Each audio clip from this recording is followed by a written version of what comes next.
Auburn has a new head football coach. Alex Golesh will be the next head man for the Tigers.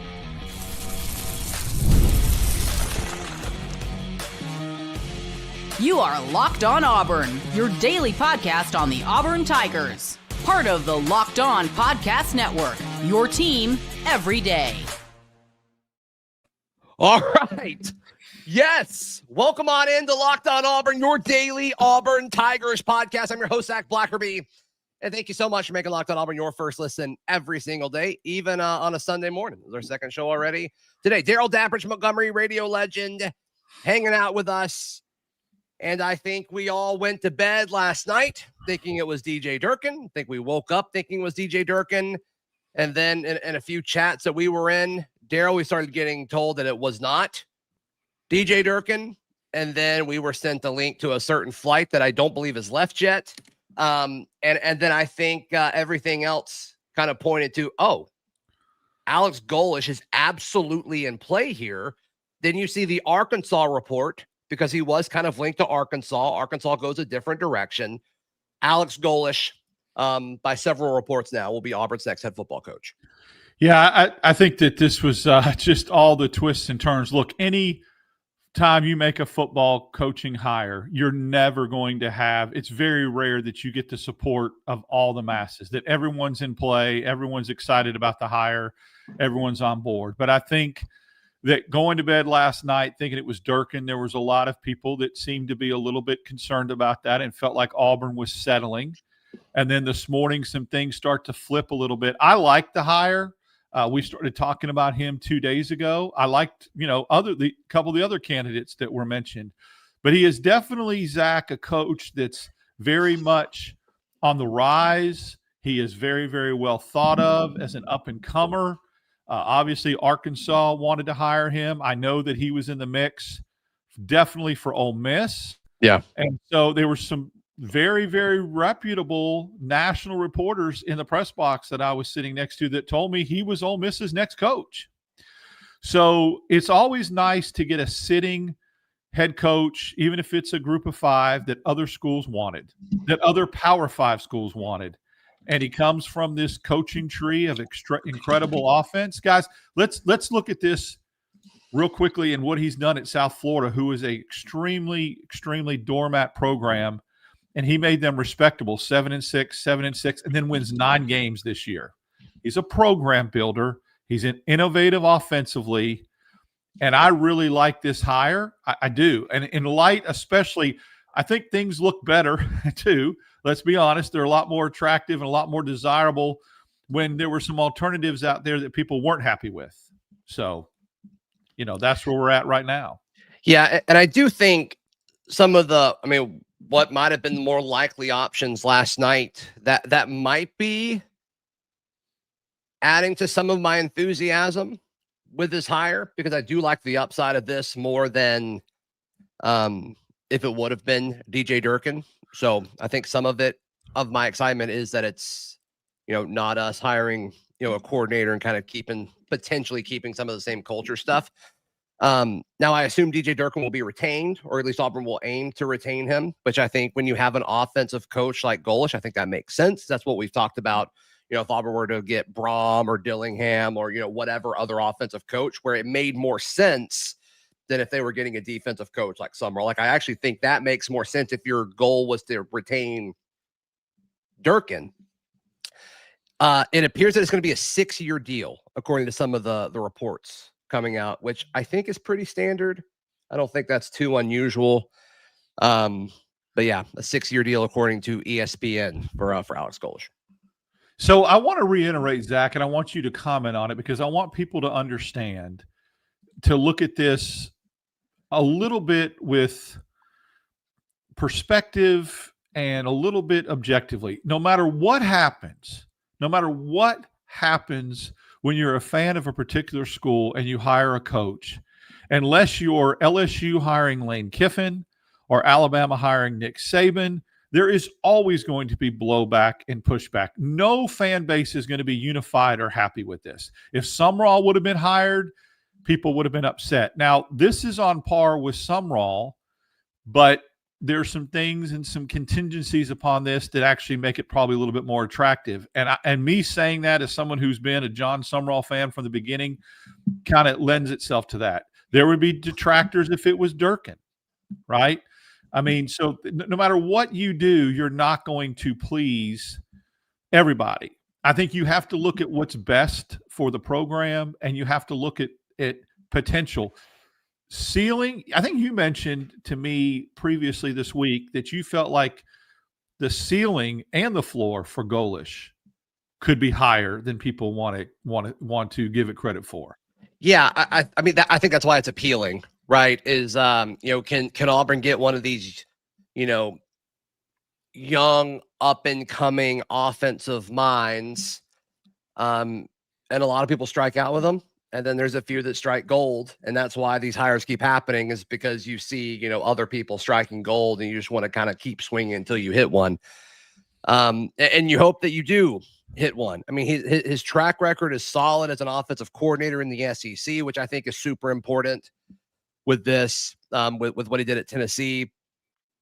I believe his time at Tennessee overlapped with Hendon Hooker, if I remember correctly, which is appealing. I think he was a guy that was seen as like, okay, and then he's fine. But it is a risk. Like, this is a risky hire. Like, I understand the arguments against Alex Golesh, but I do think the upside. We did a show where I asked you, like the 5 or 6 names that we were discussing that day, like, can they win a championship? And I mean, I can't like come out and say, oh, Auburn is going to win a championship under Alex Golesh, but I do think the answer to that is maybe. And I think the answer to a lot of the folks we were talking about was no. So I think that's encouraging. That's a tally on the pro side, I guess. So what here? You're right. We're talking about a buzz candidate, but what of the names that Auburn was going after really would have knocked anybody's socks over anyway? Right? There's a risk with Sumrall. There's a Durkin. I mean, Dillingham would have been. Yeah, if you were getting Dillingham or Kiffin, I think everybody's like, oh yeah, exactly. Awesome. So everybody else had questions. Sure. So there wasn't going to be that absolutely candidate that was going to knock your socks off, unfortunately, and that's a problem to me. I'll be honest with you. I'm not going to spend anything negative about a day like this, but that's an issue that Auburn can't get in the big arena, and that any of the names mentioned weren't going to blow you away. But listen to this. This is another thing that I want people to understand.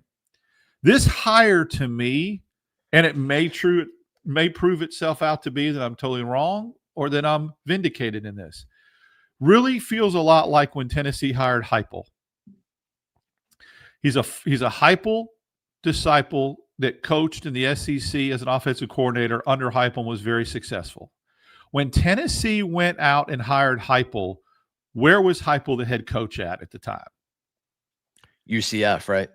Which was a group of 5 at the time. Right. They weren't in the Big 12 then. Heupel has done a really good job at Tennessee, bringing them back some notoriety and to some relevancy. This feels very similar to a Heupel hire at Tennessee. It's not a Kiffin hire at LSU. It's not a Lincoln Riley to USC. It's not a Steve Sarkisian to Texas. But it's right behind that in the terms of it's eerily similar, especially the ironic part of him being a Heupel disciple. Ooh, that was pretty sweet. Heupel disciple. Nice. That was a rap, man. I could rap. So I think that Okay. Okay. Auburn sent out the press release. Some of these stats in the press release are stupid. I want to read them in just a second right here on Locked On Auburn.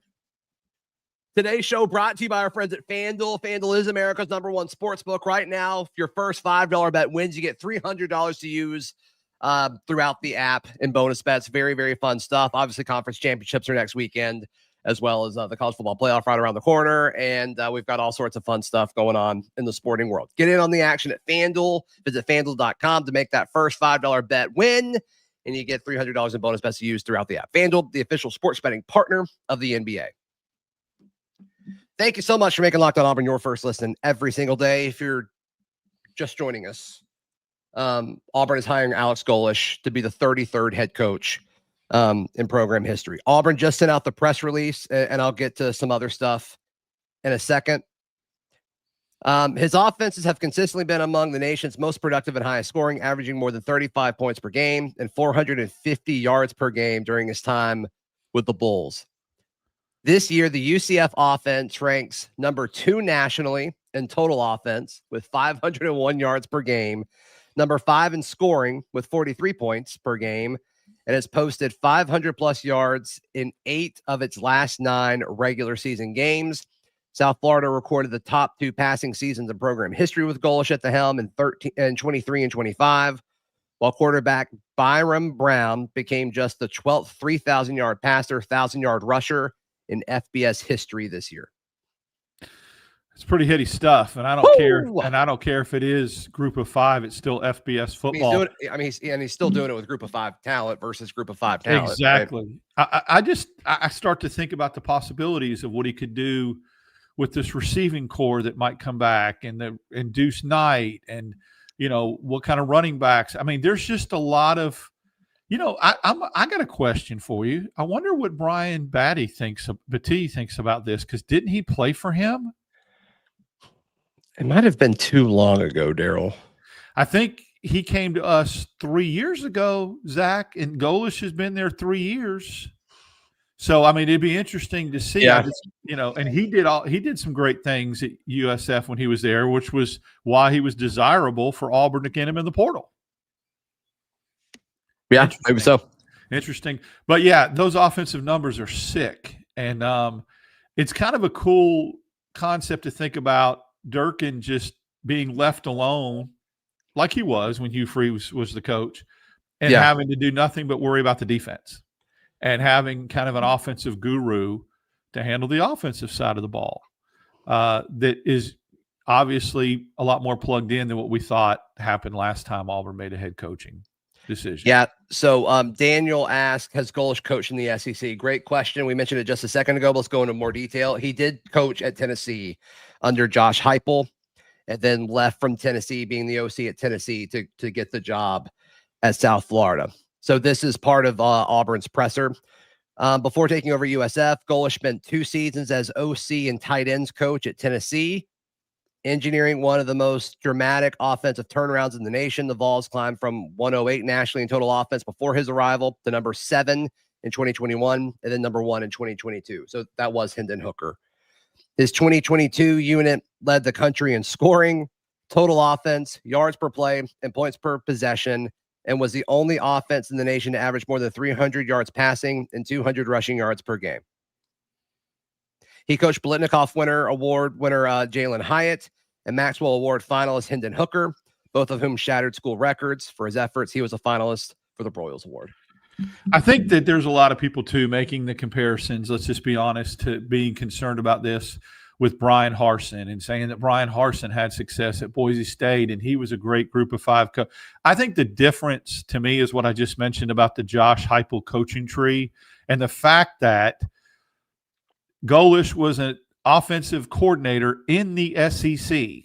So there is a difference. Apparently had the best offense in the country in 2022. Exactly. I mean, he's done it in the SEC. So this recruiting thing and not being able to – don't forget now, Harsin didn't recruit, wasn't an effective recruiter. Auburn's already got things in play, different directors of football operations, DJ Durkin, people like that are really, really effective recruiters. And in this day and age of NIL, the recruiting part's not that much of a factor. You'll get players. So, yeah, he's got more Southern experience in the SEC as far as having coached here, knowing what it's all about. I know player retention is something that has been talked about a ton during this coaching search. If you keep Durkin with the defense, you got to think the defensive players are fine. I think the player retention thing's a little overrated. I just want to be very clear with that. There's a few guys you can't lose. There's a few guys you got to make priorities. And a few of those guys said that they didn't see themselves leaving after the game yesterday, which I think is important. But if you're one of these receivers, like, I don't know how you're not fired up about this. Exactly. Zach, you asked me a question on yesterday morning's live that I think is definitely worth revisiting, only because Golesh's name came up. You said to me, what about Sumrall makes him more appealing than Golesh. And the reason why I'm bringing this up is because the realization is they're very close. For those that were really all on board on John Sumrall, this isn't that much of a leap from that. My only response to that was he won at 2 stops as opposed to 1. And he also won a championship. But I think that Tulane is probably, and Troy, having been around Troy, is probably a little bit easier to win a championship at South Florida. I just think it is. Culture-wise. That's probably true. Players, that kind of thing. So, yeah. You're in Florida. I mean, a 3-star in Florida is right. Has a but chance to be a great player. He won at 2 stops. Listen, there credit some people that were on X and that follow our show that like a month ago were reaching out to us going, don't sleep on Alex Golesh. He's the guy that you watch him. Those people deserve, and then I started to pay attention to that and started to look at his stats. And on the tail end of one of our shows, we mentioned him. And we mentioned his stats, and we mentioned what he did turning around this program. And it actually looked at the time, Zach, when we talked about him, I remember briefly that he probably was going to have a 10-win season. And then he had an upset. Someone upset him, and he ended up with 9. But okay, that's a big accomplishment to win 9 games at South Florida. I'm telling you, that is not easy to do.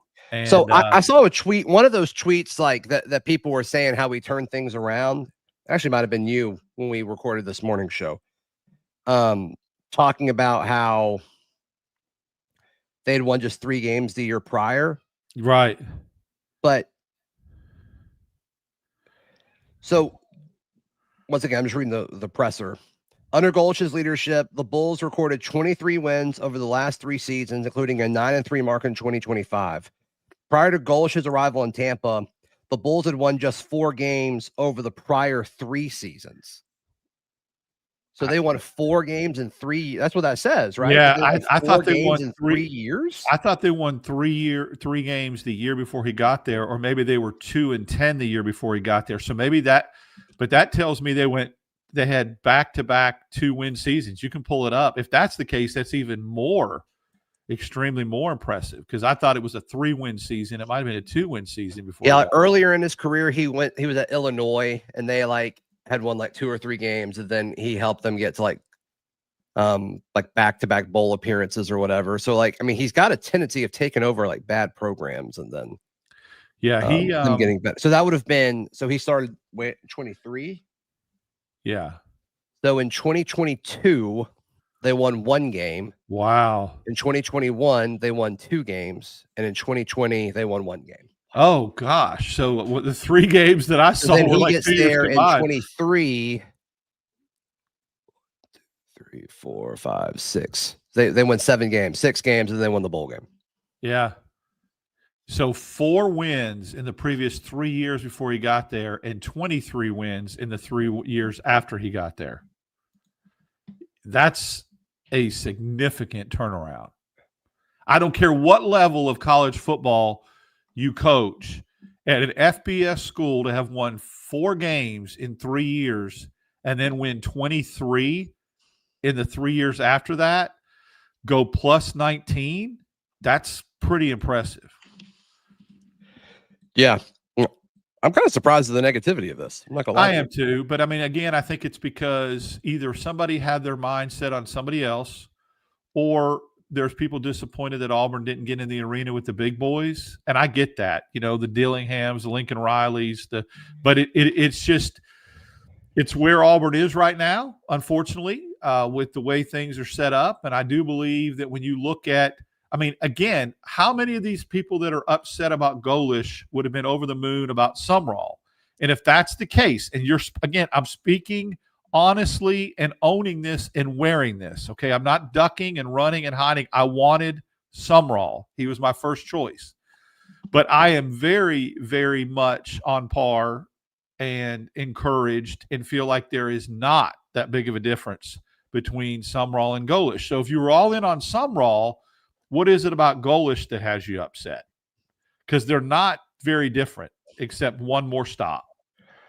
Or if you're high on Durkin, we're assuming that Durkin is retained, or at least given the offer to stay and be on staff. And so, like, if you're high on Durkin, like you're still getting what he does best is him as a coordinator. So, like, assuming we're making an assumption there, coordinator, recruiter, players love playing for him. Some yeah. So I don't really understand. I don't understand the pushback unless you just wanted a P4 coach, which that probably wasn't happening anyway. Because all the P4 coaches that we talked about, people pooped all over outside of Dillingham. Right? I mean, you could have gotten Franklin. Franklin. You could have gotten we Franklin. don't want Eli Drinkwitz. Exactly. And it's like, okay, well, like those are the options. Those are the options. And Auburn, very much from the intel we have, I'm not saying this speculating. I feel very confident with the people that broke this morning that we got news about this when no one else knew, and we were starting to get texts. Remember, I put out a tweet 2 days ago about Golesh and said, hearing some smoke that this could be, you know, a viable candidate. Those same people that gave us that information, I feel really good about, said that we could have had James Franklin. Eli Drinkwitz reached out to Auburn numerous times about the job. But Auburn, for whatever, and those are proven Power 4 winning coaches. So for whatever reason, Auburn didn't see Franklin as a good fit or Drinkwitz as a good fit. That Auburn could have had a Power 4 coach. Let's keep that in perspective. Now, was it Lane Kiffin or Lincoln Riley? No. And I think that's where how many people, too, this is fun playing the speculating, how many people, if it would have been Franklin or Drinkwitz, would be on this chat being upset about that and saying, oh, you know, so again, it goes back to what I said when we opened. And like we've lost for the last however long. Like it sucks. It sucks. And you hope that whoever this was going to be is Alex Golesh. You hope Alex Golesh can fix it. You hope Alex Golesh can fix it. A few people complaining about the 6-year deal. Like that's pretty standard. That's not. Yeah. Like schools don't have a ton of leverage in that regard. I did see somebody in the chat say that they saw that the buyout was low. I haven't been able to find any numbers yet. So if somebody can find that and dump that in the chat, that'd be helpful. That'd be great. There's some staff stuff that seems like a no-brainer, Darrell, which I think is exciting. Let's jump into that in just a moment, right here on Locked On Auburn. Today's show brought to you by our friends at Game Time. Game Time is the best place to buy tickets, Darrell. It doesn't matter if it's for football, for basketball, baseball, concerts, the theater, anything you need a ticket for. Anything you need a ticket for. Download the Game Time app today. It's free and it's the easiest way to buy tickets, and also like the most honest way to buy tickets because you can turn on the all-in pricing, and so what you see is actually what you pay, which I think is great. So head over to the free Game Time app today. Use code LOCKEDONCollege for $20 off your first purchase. That is Locked On College, all one word. Swipe, tap, ticket, go. Download Game Time today. Thank you so much for making Locked On Auburn your first listen every single day. Cody Burns is his co-offensive coordinator, assistant head coach, and wide receivers coach. Does this open the door for a Cody Burns return to Auburn? If that happens, what do you do with Marcus Davis? So I know a lot of the players love and respect and like. Cody Burns, is he going to be the offensive coordinator then? If that's the case, what do you do with Derek Nix? I mean, there's a lot of questions there that have to be answered. And I think, you know, I'm pretty confident. I think I'm right when I say this, that Golesh calls his own plays. He's his own play caller. I'm assuming so. That, you know, the offensive coordinator is that in title only. But, you know, I'd like to see Nix stay on in some capacity. He's done a good job. Players love him. There's a couple of guys I think you got to make room for on the staff. It looks like he does call plays. Okay, so according to a quick Google search, you know, I mean, Cody Burns, great homecoming. I just don't know if you start weighing who you want to keep and that kind of thing, and who's I don't know. It could if there's a way to. But where's he fit in at? Where's he slot in at? Does Nix go back to running backs coach? Does Burns go to offensive coordinator and Davis stays at wide receivers coach? I mean, I guess they have to work all those details out. Yeah. I don't know. The more I look at it, the more I'm like, it has risks for sure. That's going to happen anytime you hire doesn't. Right. There's very few. Summerall would have been a risk. Franklin and Drinkwitz could have been a risk. Drinkwitz, people talked about his record against top 15 opponents in the SEC. I liked Brent Key. I thought he would have been a very solid hire, but he never heard any traction there, though. No, he made it very clear he was happy where he was and wanted to stay where he was. And of course, they kind of fizzled out at the end of the year. He had them in position for the college football playoff, and then they lost their last 2 games, albeit one to Georgia. But that's something to consider. Who were the viable candidates? Who were realistic? And then who were just names that were thrown out there. This one emerged late, and as it started to emerge, I started to get this weird feeling that there was some traction to it. Right. And and that's why, again, I kind of specifically tweeted that out yesterday because there was some smoke. And then last night we felt like there wasn't because of the announcement time and everything that was going on. And then this morning that changes. Look, here's the lesson learned. If you're in life and you're the age that I am, you have to learn life lessons.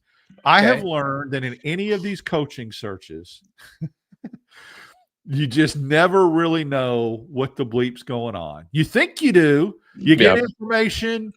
You get stuff that you think is very viable, but at the end of the day, it can twist and turn and flip and flop really quickly. And I'm going to give you an example of this because I can say it now.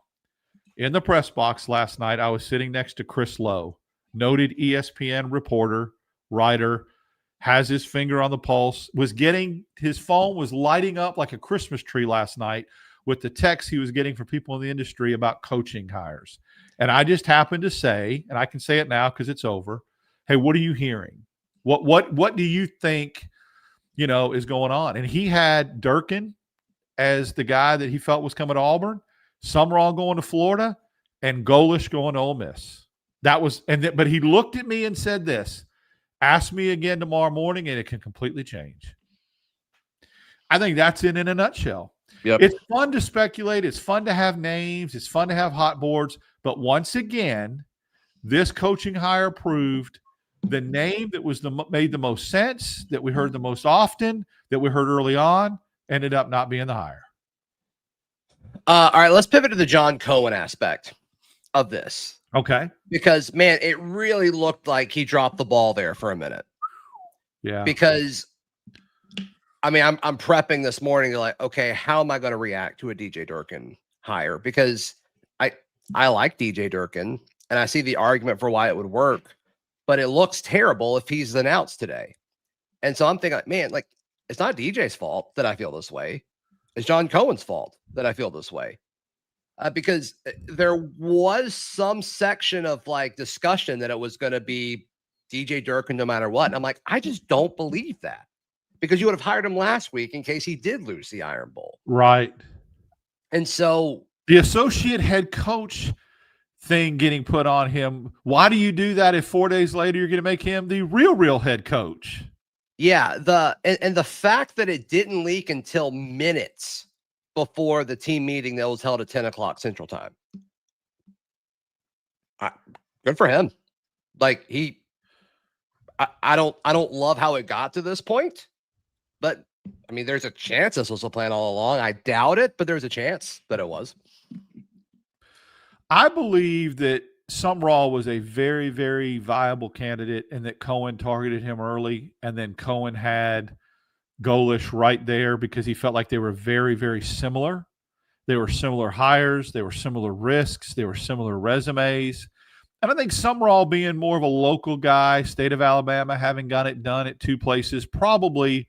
But there were some intangibles that came late that were snags, that were flies in the ointment, and that Cohen was not apparently going to bend on, and neither was Summerall. And when that happened, the attention flipped, and Florida swooped in and was a little bit more desperate and able to, what I consider, perhaps, if I hear the numbers are correct, overpay because they put all their eggs in the Lane Kiffin basket.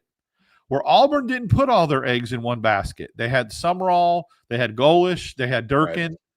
And that's the difference. I think they were able to pivot a little bit faster and really snatch him. Let's not forget that another important aspect of this is that Arkansas really wanted him and thought they had him last Wednesday. Similar to it how was reported Auburn that he was going there. he was right. reported, and then Arkansas, and then Ole Miss really felt like when Lane slow playing Ole Miss and keep pushing this announcement back, I feel like could have cost them Golesh. Yeah, possibly. So, like, I guess it's good that 3 SEC teams wanted him. Like, that's good, right? Right. That's got for the folks who are doubting this to some extent and saying, he's a group of 5 coach or whatever. Like, you had 3 SEC teams that seemed very, very interested in him. So take that for what it's worth. Dark Magician asking Zach what players said they were staying after the Iron Bowl last night. Twisting my words slightly. I saw your message earlier, so I wanted to address it. But there's a clip that's been posted a bunch last night of Xavier Atkins is the big one where he talked about how it's home. He didn't really see himself leaving, was what he said. He didn't say he wasn't leaving. He said he didn't see himself leaving. We're going to be in this crazy portal season now for what's the official window through January? No, once Auburn announces the hire, right? Isn't there? No, I think it's late enough now where it's in you January. Default to the January thing. Right. So this coach has plenty of time to salvage players, make his impact, convince people, make his mark, and do what he needs to do. So. Yeah. And I mean, you and I've had the discussion, like how many players aren't replaceable in the portal. You and I disagree on a few. I've said there's 2. I think this helps Cam Coleman's likelihood. Jay Crawford, I'm concerned about. We'll see what happens. But those are my 2. You've got a little bit more, and I think we just kind of disagree on like what the actual discussion is, which is fine, and we'll have that discussion a ton. But I do think this is going to be interesting as far as like how people do respond. From a roster standpoint, I feel like one of the biggest losses this year was Connor Lew to the injury. Zach, does him being injured completely plummet his NFL stock and give him a chance to perhaps come back next year? Who? I'm sorry? Connor Lew. Possibly. That's an interesting one. I'm not saying he's a portal candidate. I'm just talking about from roster. He's a guy that I think is very, very, very important to this roster. And I had him written off as gone to the NFL next year. But does that seem as viable with him coming off an injury? Does his draft stock drop so much that he has to prove himself another year? That will be, if he can come back and anchor that offensive line and you go get some guys in the portal, that would be very, very key for this team. Yeah. And I mean, we do have a plan with Cale Ellis. He's got to gain some weight and get stronger. Is one more off season enough for that? It might be. Or are you able to ease him in and put him next to Lou and maybe put him at guard or something? That'd be fun too. Yeah, I'm fine with this hire. I mean, we were all pretty consistent. Like you and I both were pretty consistent with our own lists, and he wasn't on our top 5 shows. Or the show that we did, top 5. We did that a few times. But the offensive numbers are exciting. It's hard not to get excited about that. Absolutely. And you have somebody on the one side of the ball that has proven that he can handle the defense and has done really, really good things with the defense. So that's exciting. You don't have to worry about that. It's taken care of. And now you just, focus on – it reminds me a little bit of when Gus Malzahn was starting to – when Kevin Steele got there and the defense started getting good and Steele started getting the reputation as a good coordinator, or Muschamp was there. You just let them handle that side of the ball, and Auburn had some success those years because they just, Gus wasn't going to dabble in that anyway. But that setup, that organizational structure seems to work. I know a lot of people wanted a defensive-minded head coach because the offensive ones the last couple of years have faltered. Yeah, at the start of the process, I wanted that for sure. So, but if this guy calls his own plays, but yet he does it successfully. Just win. And just win. Yep. Just find a way to win. This is annoying. So I'm seeing this a lot. Hummer and a lot of people are saying like that the media is all in with Summerall. And like the reason we talked about Summerall is because we thought it was Summerall. Right. And that's what everyone thought. Well, we did shows specifically addressing this. And I don't know if it's like a critical thinking thing or you just don't want to listen or you just want to be negative, which all of that's fine. The discussion, we did several shows saying like Summerall is not our top choice, but we think it's the most likely option for Auburn. We thought that the entire time until a few days ago. So like if you want to lie to yourself or like act like we're saying stuff that we're not, like that's what gets you through the day and you need that in your life, that's fine, but you're making stuff up. I'll wear it.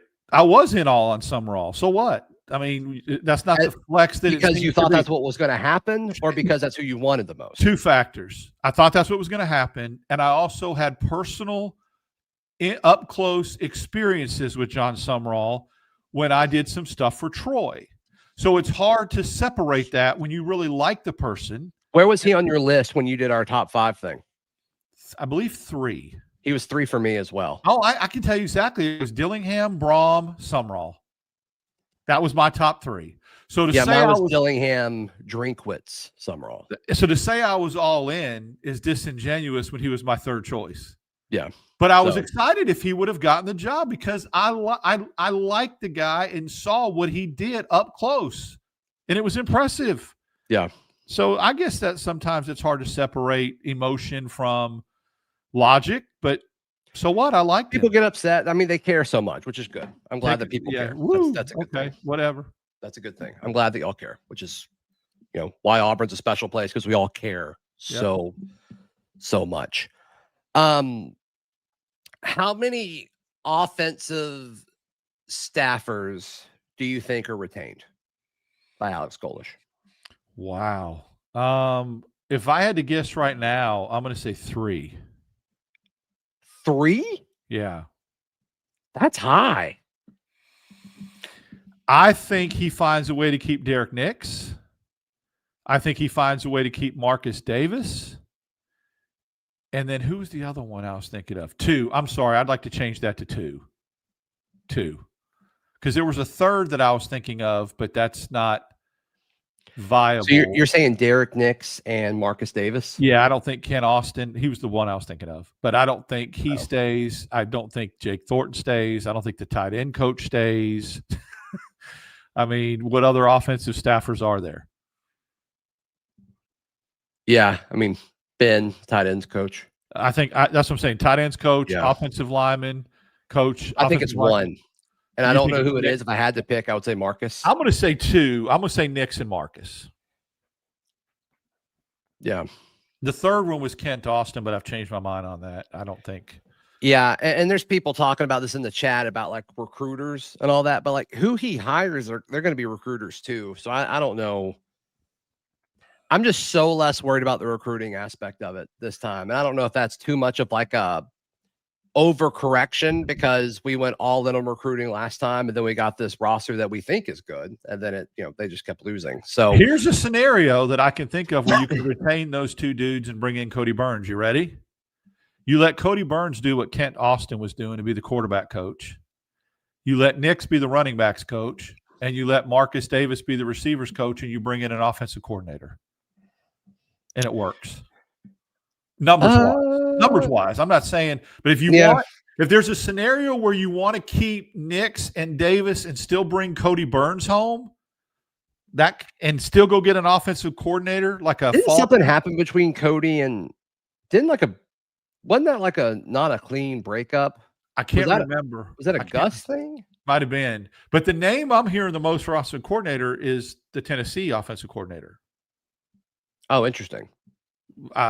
His Hazel, is that his name? I can't. And they worked together before. So I'm hearing that name a lot, and I've heard that name a lot in the last 2 weeks. And now this would make a lot of sense for him to coach together with him. Joey? Yes, Joey, Halzle. I don't know how to say that. Okay. So Halsey. I nailed it. Halsey? There's 2 L's. Lzle. Okay, so him. So that would make it work. You could make it work in that scenario. Yeah. Just speculating. I mean, I'm not saying that. This is funny. Get Scott Loeffler. He coached Tom Brady. That's awesome. What a throwback. What a throwback. All in all, like I'm good with this hire. I am too. I think and we'll once look again, better I said this at the offensively. top of the show. Auburn... A lot of you guys came in, throughout the show, which is normal and fine. Yeah. One of the first things I said, and I just want to reiterate this, like I am excited about the offensive numbers for sure. There's a question about this hire, no doubt, but there was going to be with any of the names that we talked about. The aspect of how I feel about it might be inflated because I thought it was DJ Durkin, and I just don't think that was the best move. So that might be why I'm more excited about it. And then there's another kind of thing I want to talk about. So Sharp-Minded Ghost says desperate hire, and I'm seeing that a lot. And this is where I think Cohen might be at fault here, because it could look like a desperate hire because of how it was handled. 100% could look like that. But there is a chance, once again, there's a chance, I don't know if it's the most likely option, but there is a chance that Cohen wanted Golesh the entire time. There's a chance of that. I don't think it's the most likely thing, but there's a chance of it.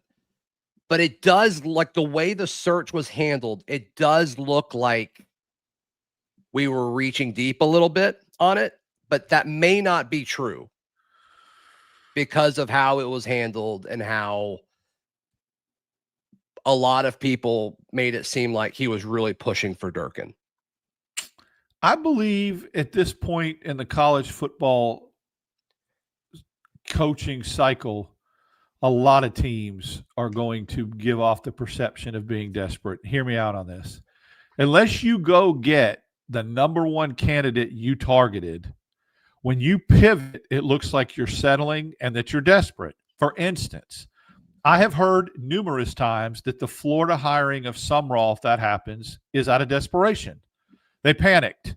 And some of the money that they're talking about paying him absolutely confirms that. They wanted Kiffin. They thought they had Kiffin. No Kiffin. If Ole Miss doesn't go pivot and get Sumrall, let's say, and snag him from Florida, what are they going to do? Because Golesh is off the table. Do you not think that Arkansas hiring Silverfield was a little bit of a desperate hire after not getting their guy in Golesh? Yeah, they wanted Golesh. Yeah. I mean, Virginia Tech didn't panic. They targeted Franklin and got him. Yep. And Franklin even went other places. Exactly. Virginia Tech's like, no, we want you. We want you. We want you. So in most cases, when you do not get your first intended target, it does look like it's a desperation hire because you have to pivot and go down your list. And sometimes you overpay for that particular target. So there's other schools that don't just make it an Auburn thing. Mm-hmm. Other schools look desperate in who they hire too. And keep an eye on Ole Miss. If this news breaks tonight that Lane Kiffin's leaving, what are they going to do?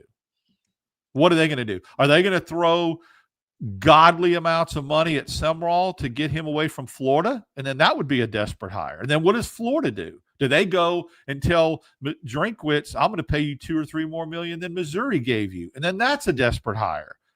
It's all relative. Yep. So I'm cool with it. We'll see what happens from it. I haven't seen anything official on DJ yet, which I'm a little surprised by. Have you? I haven't, but do you wonder if they're letting this percolate because they don't want to steal the thunder from announcing the head coach by coming out and making a statement about Durkin? Yeah. And if you've made him associate head coach and given him that raise, he's not going anywhere. So what's the rush in the announcement? The players know. Mm-hmm. So I'm seeing now it's a fluid discussion. So I don't really know what that means. I don't really know what that means. All right. Yeah, I think they keep one or two guys. I mean, a new offensive, there's a reason you fire someone is to start over. And I think there's going to be less staff carryover than I think a lot of people are thinking. And I'm not saying that about Durkin. I'm saying that more about like position coaches. True. Well, if we only keep 2 besides Durkin, that's pretty big, I think, from a staff perspective, right? Yeah. Yeah, I think so. I think secondary coach could be in play on the defensive side. I mean, does Rock stay? I mean, there's just a lot that still – we talked about the offensive side of the ball. The defensive side of the ball yet to be determined too. Mm-hmm. Right. Right. Yeah, and I'm still fascinated by the I don't think it should be a priority in this decision, but I am fascinated by the roster retention. I mean, I think that's going to tell us a lot about. Well, will it? Do you think it will tell you a lot about how the players feel about it, or is it just a money situation and a coach just wanting his own guys in? Like that's going to be such a tricky situation when that happens. You won't know by case in the portal. You won't know. You won't truly get a feel because it used to be a coaching situation, a relationship thing. But I've heard, Zach, and I mentioned this on our podcast this morning, you hear all these things about players saying, I'm staying, I'm leaving unless so-and-so is retained. And then they end up leaving anyway because they get a large bag thrown at them. So you really can't tell if it's money or if it's relationship. Yeah. I'm so fired up by what he did at Tennessee. I didn't realize, I knew Tennessee's offenses were good those years, but to lead the country in that? Yeah. That's insane. Yep. That's insane. And I feel like, that's pretty translatable. I know there's people pointing out like the games that they lost at South Florida this year. And it's like, well, like they did, it was Navy, Miami, and is it Memphis? The other one? Memphis. And it's like, well, like he's got group of 5 talent. So we said this consistently, or I said, and you agreed, like plan A throughout this entire coaching search is you get someone who's won at a school similar to Auburn. That's plan A. That was not out there because like Lane Kiffin seemed like a fever dream. And then Dillingham, it didn't seem like he was interested in leaving. Brent Key made it pretty clear that he was staying. So it's like, okay, so plan B is you get a guy that's doing it at a lower level that you think has traits that translate to the SEC. And you've got a guy who's an offensive-minded head coach who won at Group of 5 and has also won as an offensive coordinator at the SEC. I feel like that is closer than I probably realized, and we probably should have talked about it more. Well, that's a great point. I mean, I there's not much to add to that. I think that the numbers look, the numbers that you put up at a Power 4 school in the SEC that he put up as a coordinator cannot be swept under the rug. I don't think we're talking about that enough. We're talking about what he did and who he lost to. Yes, he lost to Memphis and he lost to Navy, he lost to Miami, but I believe he beat Florida, which is a school in the SEC, right? So, numbers don't lie. The way this team's going to look offensively next year, we talked about this a lot. Had Auburn gone 7-5 and looked just really, really potent or adequate offensively, there's a whole different narrative. People got really, really burned out on scoring 3 points against Kentucky. That sealed the fate. At least we think that Auburn's going to be dynamic next year offensively and a lot of fun to watch. I hope so. And like you've got quarterbacks on the roster that you could do it with, which is exciting. Right. I mean, and you did, he's got a track record of using quarterbacks both on the ground and through the air. And you've got 2 that can absolutely do that. Absolutely. And Snyder in this system could be disgusting. And don't underestimate the fact that he's got 2 quarterbacks to work with. Because look at Ole Miss as a perfect example. If you don't have 2 quarterbacks in this league, sometimes you're in trouble. And Ole Miss, Simmons didn't get it done. They went to the Chambliss kid, and they're in the college football playoff because he had another option. And Auburn will have 2 options. I think it's a good point. Y'all are worried about roster retention. This roster didn't win, period. We want players who want to be here. They're going to get paid no matter where they go. They're going I'm to get not paid worried if they stay about at Auburn. roster retention. I think he's talking about other people in the chat, but Yeah, I think that's it, right? Like a lot of these guys, like you lost, like this roster we thought was good. And I still think the individual talent of the roster is good. But collectively, it went 10-14 over the last 2 years. This right. roster, so it's like if you leave and don't want to be here under this new culture and this new leadership, like with the exception of a few people, this is going to sound with the exception of a few people, like you are replaceable. I want to get this off my chest so bad on this Sunday morning, and it's going to sound harsh, but it's going to make me feel cathartic. This roster that everyone's talking about retaining dropped passes, fumbled the ball, dropped interceptions, made untimely penalties, and couldn't stop plays on 3rd and 4th down. Okay? Let's not act like it's the 1985 Bears or any of the Patriot rosters. I'm not individually, dogging kids. I'm saying collectively as a roster, that is what happened last night, and that is what's happened collectively throughout the year. This roster couldn't close. Now, is it because they had derelict in duty of coaching? Maybe they did, but they didn't supposedly the last 3 games, and we still saw the same symptoms. Right. That's all I'm saying. This commenter, LOL, says Byron Brown, who is his quarterback USF, has 1 year of eligibility left. You have to stay away from that. You have to just let Deuce. If you want to unless Deuce leaves, right? Right. But if he is one of the guys we've targeted that you want to keep, and I think he is, then you just hand what a him great the other plan, though. It's like, okay, if we were to lose a quarterback, what a great option. True. Absolutely. Right? Like that's the worst case scenario. Night domino be the one that affects that. A guy that was the 12th player in college football history to get 3,000 passing yards and 1,000 rushing yards. Deuce Knight might be the second. Yeah, right. So Alex Golesh become the only coach ever to coach 2 quarterbacks at 3,000 passing yards and 1,000 rushing yards. That'd be fun. All you've got to do if you're Deuce Knight, you're worried about staying, is walk in and hand him that stat. Yep. Here's what his previous quarterback did. Yeah, it's like, oh, hey, you're better than him. Yes. Like, don't tell him he's my guy, but you're better than him. Exactly. Yeah. Right. All right. Fun. Didn't mean to go an hour. What how can people check out everything you've got going on, buddy? I'm sure socials will be very lively today. Let's go. DAP 6410 Barncast tonight. I'm sure you and I and Kyle will talk about this. Yes. And then we got a couple shows during the week that we normally do. So it'll be a lot of chatter. Please like the video. Please subscribe. We'll see you next time. This has been Locked On Auburn.